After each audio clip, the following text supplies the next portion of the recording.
Bonjour tout le monde, je suis ravie de vous retrouver aujourd'hui pour la vidéo des tops et des flops du mois de février. Je vais vous présenter aujourd'hui quels sont les produits que j'ai le plus portés, quelles sont mes plus belles découvertes et quels sont également les produits qui n'ont pas fonctionné pour moi. Comme toujours dans ce type de vidéo, je vous attends dans les commentaires pour savoir vous, quelles sont vos plus belles découvertes, quels sont les produits que vous avez adoré porter ce mois-ci et également quels sont vos flops, quels sont les produits qui vous ont déçus. Je vais passer à la présentation des produits, mais juste avant ça, si vous débarquez sur cette chaîne, sachez que vous êtes les bienvenus. Moi c'est Gabi, passionnée de maquillage, j'adore tester les nouveautés, faire des crash tests, des revues et papoter de tout ça avec vous, donc si ça vous intéresse, abonnez-vous. Et je commence tout de suite la présentation. Je vais commencer par les palettes de fard à paupières et les produits pour les yeux que j'ai le plus porté ce mois-ci. Tout d'abord, je voulais vous reparler de ce que je porte sur les yeux. Il s'agit de la palette Amrezy de Anastasia Beverly Hills. J'ai continué à porter assez régulièrement cette palette ce mois-ci. Je la trouve vraiment de très très bonne qualité. J'aime beaucoup la diversité des teintes qu'on retrouve dans cette palette, la diversité des rendus aussi. On peut faire quelque chose de très neutre, de très facile à porter au quotidien. On peut faire des choses plus vives, on peut faire des choses pailletées. Enfin vraiment, on peut créer toutes sortes de looks avec cette palette. Et même si selon moi, les paillettes ne sont pas forcément les plus faciles à utiliser, comme je vous avais dit, avec une colle à paillettes. Moi, j'utilise celle de chez Anastasia que j'avais achetée. N'importe quelle colle à paillettes fera l'affaire, ou avec du spray fixant, ça peut fonctionner aussi. La deuxième palette que j'ai beaucoup portée, j'ai failli la faire tomber, que j'ai beaucoup portée ce mois-ci, c'est la Love Palette de Natasha Denona. En général, les produits que je vais vous présenter dans cette vidéo, vous les retrouvez passer dans des vidéos que j'ai filmées au cours du mois ou même au cours du mois de janvier. Donc si ça vous intéresse de la voir en action, je vous renvoie à la vidéo que j'ai faite à son sujet. C'est donc une palette que j'ai beaucoup portée ce mois-ci. On peut faire également toutes sortes de make-up. On a des fards, je trouve, d'une excellente qualité dans cette palette avec une très bonne pigmentation qui se travaille très facilement. J'ai eu un coup de cœur pour la teinte Pure Love. C'est la teinte qui est ici. Non mais cette teinte, elle est sublime. Elle est facile à porter, je trouve, au quotidien, mais en même temps, elle a un côté original. Elle a de très très beaux reflets. Elle apporte un effet vraiment fondu sur la paupière. J'adore cette teinte. L'argenté métallisé de cette palette également. Regardez-moi ça. Une pigmentation parfaite, une texture très crémeuse. On peut aussi faire des make-up très très neutres avec cette palette. On a des champagnes ici lumineux vraiment très très beaux, avec un petit peu de ça dans un coin externe ou même un petit peu de cette teinte remontée un peu dans le creux. C'est facile et c'est hyper efficace en fait, et j'ai beaucoup aimé cette palette. Il y a cette teinte là aussi, la teinte Passion. Qu'est-ce que je l'aime cette teinte Passion, c'est pareil, en aplat sur la paupière mobile, mais elle fait son job toute seule. On travaille un petit peu évidemment un creux de paupière avant, mais cette teinte, regardez-moi comme elle est belle. En fait, dans cette palette, c'est avéré qu'il y avait plusieurs teintes pour lesquelles vraiment j'ai eu en fait un coup de cœur. Donc du coup, je l'ai beaucoup utilisée et je voulais évidemment la mettre dans cette vidéo. Et la dernière palette, alors attendez, il faut que je range mon bazar. La dernière palette pour laquelle j'ai eu un coup de cœur et je ne m'y attendais absolument pas, vous l'avez vu passer dans ma dernière vidéo, c'est la petite palette Sananas en collaboration avec Sephora Collection. J'adore cette petite palette. J'aime bien aussi la grande, mais je ne la mets pas dans cette vidéo parce que c'est pas ma préférée. Entre les deux, je préfère vous recommander celle-ci, si vous pouvez la trouver en magasin. Je sais que c'est très compliqué de se procurer cette collection. La grande palette, je l'aime beaucoup. Je la préfère à la première, je vous l'ai dit. Mais malheureusement pour moi, cette teinte Lady Boss là, elle me gâche un peu le plaisir. Pourtant, tout le reste, ça se passe bien. On retrouve de très beaux lumineux dans cette palette. La teinte Waouh là, elle est vraiment waouh. Excusez-moi pour le jeu de mots pourri, mais elle est vraiment... Enfin, regardez ça, regardez ce lumineux, il est magnifique. Mais la teinte Lady Boss, regardez quoi, le swatch. Regardez le swatch par rapport à la teinte, hein. C'est cette teinte-là dans la palette. Et j'ai beau prélever. Voilà, je trouve que ça manque de pigmentation, ça manque d'intensité, c'est dommage. Cette teinte-là aurait été aussi pigmentée que les autres mats dans cette palette. Elle aurait été parfaite. Alors que dans la petite palette... Déjà, les teintes me correspondent totalement. Il y en a qui vont trouver ça d'un ennui mortel. Moi, je trouve ça très très beau. Toutes les teintes s'associent à merveille. La qualité est totalement homogène dans cette palette. La pigmentation, la facilité à travailler les fards. Donc moi, personnellement, je trouve que cette petite palette est ultra facile à utiliser, qu'elle fait super bien son boulot, qu'on peut réaliser de très très beaux make-up avec. J'ai tout le temps des compliments quand j'utilise cette palette. Donc vraiment voilà, j'en suis super contente et je l'ai achetée sans grande conviction. Et au final, c'est vraiment une palette que j'adore. Tout simplement. Côté tout petit prix maintenant, j'ai fait une très belle découverte chez Essence. Il s'agit de cette palette Olario que je vous ai présentée en action dans une vidéo crash test maquillage petit prix. Je vous l'accroche ici si ça vous intéresse. Et donc je vous disais dans cette vidéo que cette palette a également un excellent rapport qualité-prix. Regardez-moi ces jolis fards. La texture est très réussie, ils sont vraiment pigmentés, la lumière est très jolie, ils sont faciles à travailler. Mon seul regret dans cette palette, comme je vous ai dit, c'est qu'il manque une teinte de transition. Mais en fait, en estompant vraiment cette teinte dans le creux, en l'étirant au maximum, on arrive quand même à faire fonctionner cette teinte. Mais c'est dommage qu'il n'y ait pas un mat un petit peu plus clair. Mais mis à part ça, voilà, si vous recherchez de très beaux lumineux à tout petit prix, vous pouvez vous tourner vers cette palette Essence. Voilà pour les produits pour les yeux. Je vais maintenant passer aux produits pour le teint. Et là, on n'a pas fini là. J'espère que vous avez du temps parce que j'ai beaucoup de produits à vous présenter aujourd'hui. Je vais commencer par mes découvertes chez NYX Cosmetics. Déjà, la base lumineuse Eyeglass. Sachez que cette base remplit toutes ses promesses. C'est une base lumineuse qui va vraiment très bien se comporter sur la peau, qui ne laisse pas d'effet de matière, qui se fond très bien, qui apporte un très joli glow, mais tout en subtilité. Donc là, malheureusement, c'est la teinte Rose Quartz, qui n'est pas la teinte que j'ai commandée. Je vous l'ai déjà expliqué, j'avais commandé la teinte la plus claire, mais ça fonctionne quand même sur ma peau. Regardez, c'est le produit que j'ai appliqué ici. Voilà, ça apporte de la lumière, mais tout en subtilité, tout en transparence, mais en même temps ça ressort bien sous le fond de teint, ça apporte un teint lumineux et glowy avec un effet peau en bonne santé que j'adore.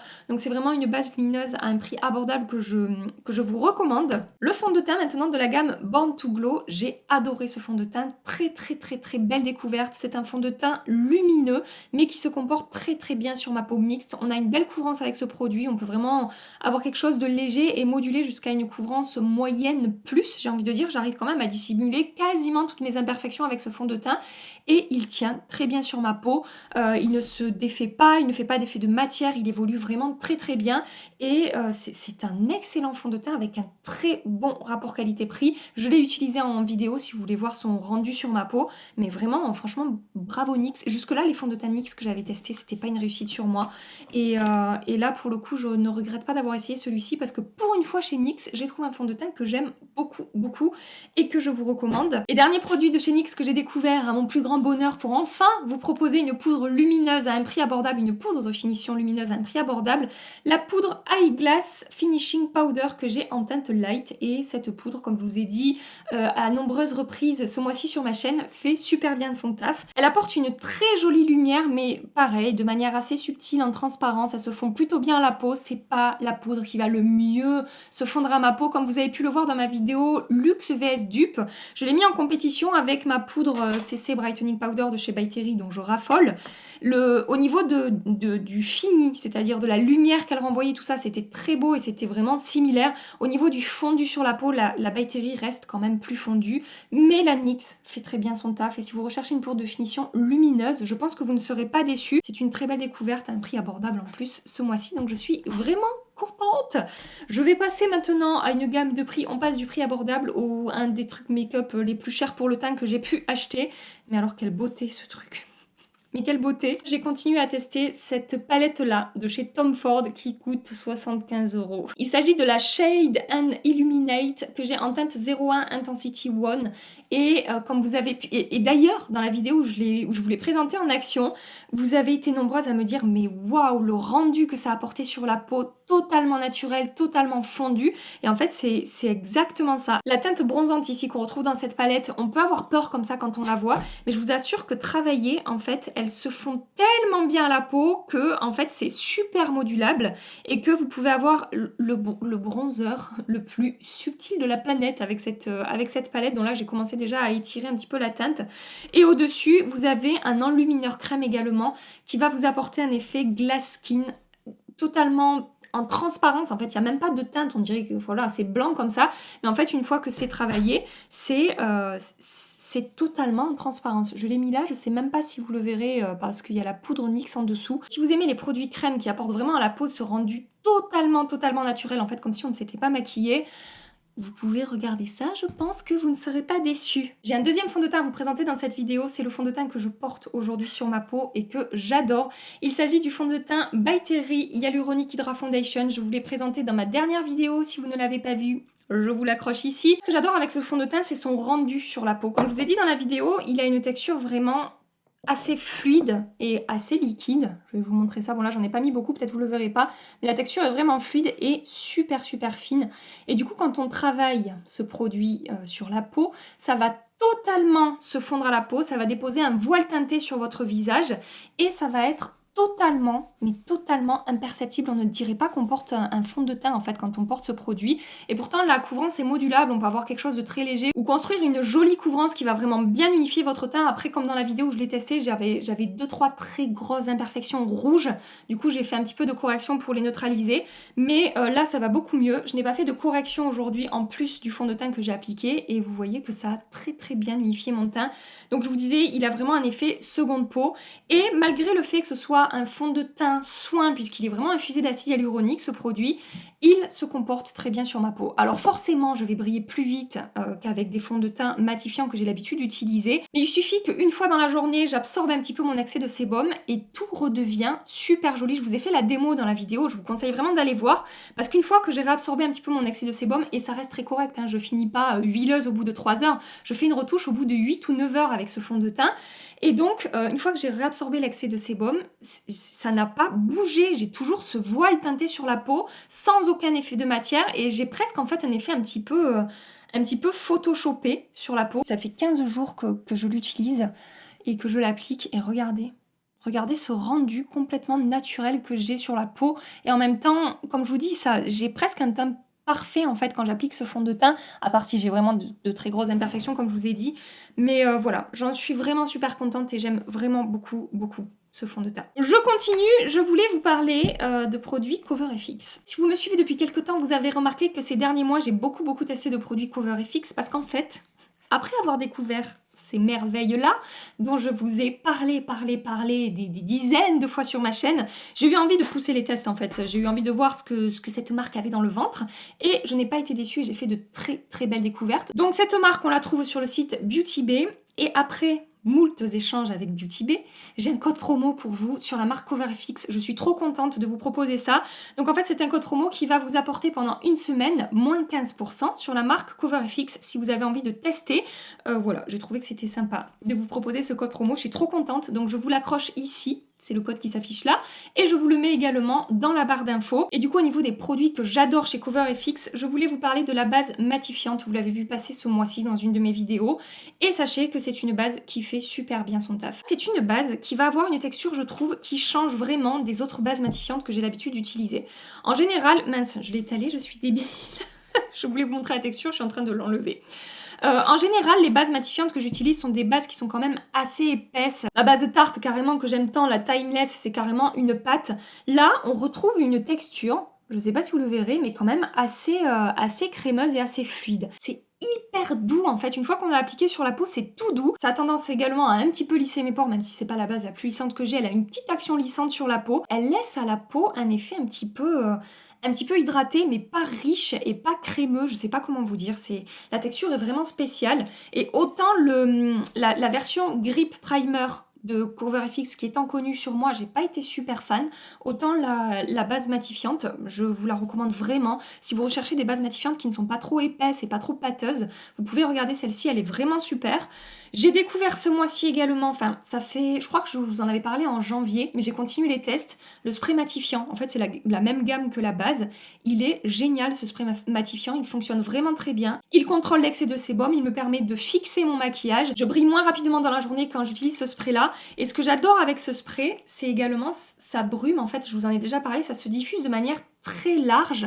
Et du coup, en 2 sprays, ça vient se déposer sur le visage et ça fond les matières ensemble. Et vraiment, il est super. Par contre, j'ai testé un autre spray fixant chez eux, qui est le spray fixateur Haute Performance 24 heures. Et là, pour le coup, j'aime pas du tout ce spray. Ça fait partie de mes flops du mois. Donc, la brume est merveilleuse. C'est une petite brume hyper fine. Mais en fait, ça me laisse sur la peau une texture collante et qui se voit comme si j'avais appliqué de la laque en fait. Mes autres sprays fixants, celui-là quand on l'applique, ils se font totalement à la peau, on ne le voit pas. Là pour le coup, j'ai l'impression de luire en fait quand j'applique ce produit et ça me laisse, comme je vous dis, quelque chose de collant sur le visage. Et du coup, pour moi, ça par contre, ça non, ça je ne vous le recommande pas du tout. Un autre produit par contre de chez CoverFX que je vous recommande fortement, c'est l'highlighter que je porte aujourd'hui, que j'ai continué à tester. Il s'agit du, alors attendez, c'est écrit en tout petit, Spotlight Loose Powder Highlighter qui était dans ma vidéo des favoris du mois de janvier. J'ai continué à beaucoup utiliser cet highlighter. Ce que j'ai remarqué aussi avec cet highlighter en continuant les tests ce mois-ci, c'est qu'il est modulable. c'est assez incroyable parce que je voulais présenter celui-là comme étant un highlighter ultra intense. Je vais vous montrer. Parce que les swatchs sont quand même à chaque fois hallucinants. Donc vous voyez, regardez-moi cette intensité de malade. Regardez-moi cette lumière. C'est juste la folie au niveau de la lumière que cet highlighter dégage. Mais sachez que de ce côté, c'est le même highlighter que de ce côté. Je ne sais pas si vous pourrez voir la différence. J'ai vraiment essayé de faire deux rendus totalement différents.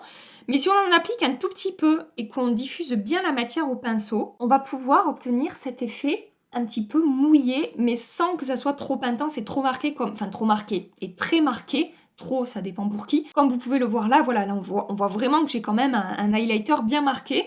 De ce côté, c'est beaucoup plus fondu. Et en fait, voilà, on peut vraiment, avec une pointe de poudre sur le pinceau, avoir quelque chose de fondu, en transparence, et qui apporte un effet un petit peu une fois de plus peau mouillée. Évidemment, je ne vais pas y revenir 100 ans dessus, mais les monochromatiques. Donc vous avez le monochromatique bronzer duo et les monochromatiques blush duo. Ma teinte préférée dans les blushs, c'est la teinte Warm Honey. Regardez-moi ça. Donc côté mat et côté lumineux. C'est vraiment une très très belle teinte de blush. C'est celle que je porte aujourd'hui. C'est à la fois pêche, mais quand même un pêche assez chaud qui va presque tirer un tout petit peu en sous-ton sur une teinte un peu marronnée. Franchement, j'adore cette teinte-là.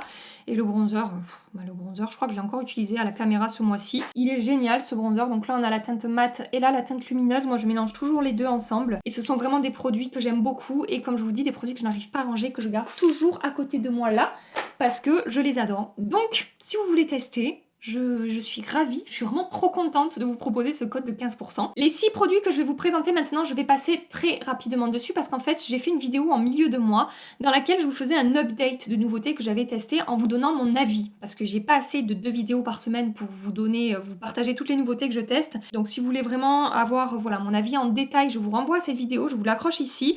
Tout d'abord, je voulais vous reparler d'une base que j'ai beaucoup aimé porter ce mois-ci, c'est la base NARS Tinted Glow Booster, je vous en ai beaucoup parlé. C'est une très belle découverte, ça va lisser la peau, apporter de l'éclat et de la lumière, mais tout en subtilité. Ça va prolonger la tenue de mon maquillage et ça va unifier un petit peu ma peau. Je l'adore. Je voulais aussi mettre dans cette vidéo cet enlumineur là de chez Natasha Denona, qui est un enlumineur en stick crème qui a un très beau rendu sur la peau.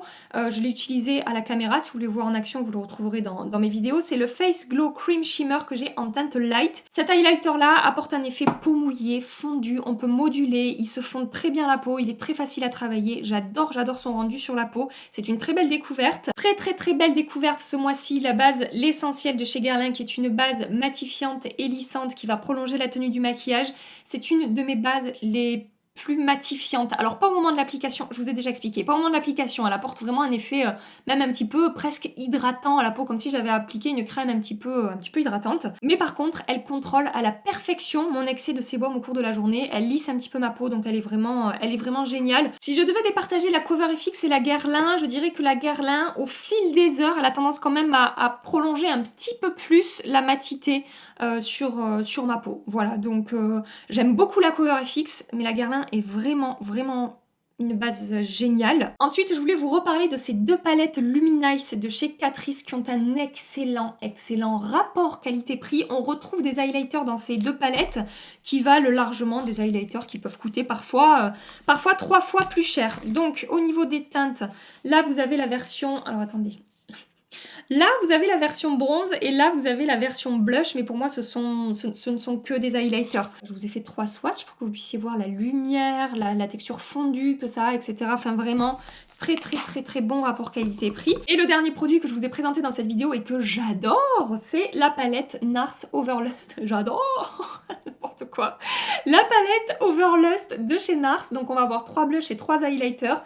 Et au-delà des teintes que j'adore dans cette palette, attention, les peaux foncées, ça ne vous conviendra pas. Donc au-delà des teintes que j'adore, les textures dans cette palette sont vraiment réussies, que ce soit les blushs qui ont une texture vraiment très fine, qui ne se voit absolument pas sur la peau, avec une très belle pigmentation, ou les highlighters qui ont cette texture toute douce, toute veloutée, tout en étant un petit peu crème. Franchement, j'adore, je travaille ça à l'éponge et j'ai plus de place pour vous faire des swatchs. Et j'adore, je vous l'ai mis là. J'ai swatché l'highlighter le plus foncé. Et vraiment, on a une très belle qualité sur cette palette. Je voulais vous reparler de ce spray-là de chez Make Up Forever. Je vous ai fait un update sur Instagram. Si vous ne me suivez pas sur Instagram, c'est la loge de Gabrielle. Donc c'est un spray de finition fixant et matifiant. Et à la différence du spray Urban Decay et Cover FX que je vous ai présenté ces derniers temps, le spray Make Up Forever va apporter à la peau un fini velouté et poudré. Alors pour les peaux sèches, je ne suis pas sûre que ça convienne, mais franchement, il fait super bien son taf. Et si vous recherchez dans un spray matifiant un fini velouté et poudré, vous pouvez regarder ce spray Light Velvet Air. J'ai oublié de vous donner son petit nom. Light Velvet Air de chez Make Up Forever. Là, moi j'avais pris le format voyage pour tester, mais quand je l'aurai fini, les jours où je veux vraiment un fini très mat sur ma peau au niveau du rendu, je sais que j'utiliserai ce produit parce qu'il fonctionne super bien. Il faut également super bien le mélanger et vraiment se tenir assez... Non, je vais pas en appliquer, j'ai pas envie d'enlever la lumière sur mon visage parce que ça va enlever la lumière, hein, que ce soit clair. Ça matifie complètement. Donc ce que je vous disais, c'est de vous tenir assez loin parce que le spray est assez fort et droit. Donc il faudra vraiment se tenir loin pour que ça dépose un voile de spray sur votre visage et pour pas vous retrouver avec trop de produits sur votre maquillage. Mais franchement, ce spray, en plus, il sent le frais. Et je trouve qu'il sent il sent les soins pour la peau. Je passe maintenant à la catégorie lèvres. Je voulais vous parler de ce crayon-là de chez Make Up Forever. Il s'agit du Lip Line Perfector. En fait, c'est un crayon pour les lèvres qui est complètement transparent. J'avais testé déjà ce produit il y a très longtemps de ça et là j'ai profité d'une vente privée sur VP et moi qui adore en ce moment porter des glosses, j'adore du coup porter ce produit puisqu'en fait je vais l'appliquer sous mes glosses, ça va prolonger la tenue, ça va empêcher certains glosses, j'en ai qui filent et j'en ai d'autres qui filent pas, mais pour ceux qui filent, ça va empêcher mes glosses de filer et en même temps ça ne change absolument pas la couleur de mon gloss parce que quand j'applique des crayons teintés sous mes glosses, forcément ça va changer un petit peu la couleur. Là, ce que j'adore avec ce produit, c'est que c'est hyper efficace pour prolonger la tenue et en même temps c'est totalement transparent, donc ça n'altère absolument pas la teinte du gloss qu'on va appliquer par-dessus. Donc c'est vraiment un super produit de chez Make Up Forever. En termes de gloss, vous avez vu passer 200 fois sur ma chaîne ces derniers temps les gloss Pat McGrath et j'adore ces gloss. Donc là aujourd'hui je vais vous présenter cette teinte là que je porte sur mes lèvres. Il s'agit de la teinte Flesh Fantasy. C'est un gloss nude absolument magnifique. J'aime l'opacité de ces gloss, j'aime la texture, ils ne sont pas trop collants, ils sont agréables à porter, on ne les sent presque pas sur les lèvres. En fait, c'est comme si on avait appliqué un baume, je trouve. Et ils ont une bonne tenue, ils ont un très joli rendu. Je suis très contente de ces gloss. Et j'ai profité de mon passage au Sephora des Champs-Élysées pour m'acheter 3 teintes supplémentaires. Mais celui que j'ai le plus porté jusque-là, c'est le Flesh Fantasy, que je trouve vraiment très beau. Et sur le stand Pat McGrath, j'ai également testé ce crayon-là. Donc il s'agit des Permagel Ultra Lip Pencil. Et j'ai la teinte Done Undone. Je vous en ai également pas mal parlé ces derniers temps. Enfin, dans les 2-3 dernières vidéos que j'ai filmées, je crois que je vous ai présenté ce crayon à lèvres là. On est sur une teinte assez nude qui correspond vraiment très bien à ma carnation. Et du coup, ce duo là, ce combo, j'adore utiliser ces deux produits ensemble. C'est ce que j'ai fait aujourd'hui en fait. Et j'ai pas arrêté d'utiliser ces deux produits depuis que je les ai achetés. Franchement, je ne porte quasiment plus que ça. Il me reste maintenant 3 produits à vous présenter, mais cette fois-ci, ce sont 3 flops, 3 produits qui m'ont déçu et qui n'ont pas vraiment fonctionné pour moi. Tout d'abord, le fond de teint MAC Cosmetics, qui est le Studio Fix Soft Matte. Je n'ai pas réussi à faire fonctionner ce fond de teint sur ma peau. Peut-être que je suis une quiche, c'est fort possible, mais je trouve la texture assez épaisse et assez sèche. J'ai eu beaucoup de mal à le travailler. Vous avez vu, hein, j'ai fait l'expérience en vidéo de toute façon avec vous. J'ai appliqué 3 couches et à chaque fois que je me mettais à travailler le fond de teint, ça disparaissait de ma peau. Je n'ai pas réussi à construire une jolie couvrance. Je trouve que ça avait marqué ma peau, la texture de ma peau. Ça m'avait fait sortir des zones de sécheresse que je n'ai pas vu apparaître sur ma peau depuis des lustres. Donc pour l'instant, franchement, c'est pas du tout une réussite sur ma peau. Ça, c'est vraiment un flop pour moi. Les 2 autres produits, ce ne sont pas des flops, mais ces produits-là n'ont pas conquis mon cœur. Voilà, je suis pas, genre, c'est pas une catastrophe, mais ce ne sont pas des produits que je vais forcément utiliser. Ce sont ces 2 anti-cernes-là que j'ai testés au cours du mois. Donc vous avez l'anti-cerne Hourglass qui est le Vanish. Vanish, je ne sais plus trop quoi. Tous les liens seront dans la barre d'infos de toute façon. Hein. Donc j'ai cet anti-cerne-là de chez Hourglass que j'ai testé et également le Authentic Skin Perfector de chez Zoeva. Comme je vous dis, ça n'est pas un désastre, mais en même temps j'ai des anti-cernes qui se comportent beaucoup mieux sur le contour de mon œil. Donc ce sont des anti-cernes avec lesquels on va avoir une couvrance moyenne. Au niveau de la texture, c'est plutôt crémeux. Je les mets ensemble parce qu'en fait ils ont plus ou moins les mêmes promesses ces produits. Texture crémeuse, fondante, qui sont censées camoufler toutes les imperfections. Et je trouve que que au moment de l'application, c'est très joli, mais au fil des heures, ils vont avoir tendance à marquer mes ridules que j'ai sur le contour de mes yeux, chose qui ne se passe pas avec d'autres anti-cernes. Quand je dis les marquer, c'est que ça va filer un petit peu dans les ridules et que du coup, ça va les accentuer, apporter peut-être même un effet un petit peu sec à mon contour de l'œil. Ce ne sont pas les anti-cernes les plus imperceptibles que j'ai en termes de texture, même si par exemple mon Shape Tape est très couvrant, je n'ai pas d'effet de matière sur le contour de mon œil. Alors qu'avec ces deux-là, au cours de la journée, je trouve qu'ils se voient un petit peu sur le contour de mon œil. Donc du coup, je vais continuer les tests parce que j'en ai pas fini avec vous, mais jusque-là, c'est pas hyper concluant pour moi. Voilà pour tous ces produits que je voulais vous présenter aujourd'hui. J'ai l'impression que j'ai couru un marathon là. J'espère que ça vous a plu. J'espère que vous avez passé un agréable petit moment avec moi. Je vous accroche 2 vidéos ici si vous voulez rester encore un petit peu en ma compagnie, n'hésitez pas à cliquer. En attendant ma prochaine vidéo, on se retrouve donc dimanche pour un Get Ready With Me du dimanche. J'ai pas mal de nouveautés évidemment à tester avec vous. En attendant, je vous fais des milliards de bisous. Mouah. Prenez soin de vous et à très bientôt. Bye bye.